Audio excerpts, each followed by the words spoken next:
go with on Keju. We've got the stanchion base bolts that have been lined up over here.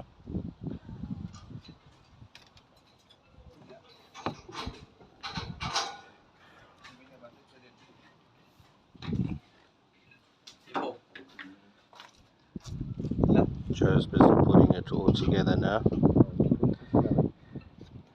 over there. So we're putting the trims in. It's not the easiest job in the world to get those in because they're so thin, and as you trim them to fit in the grooves, they warp, they twist, so it's all twisting. So it's a very meticulous job.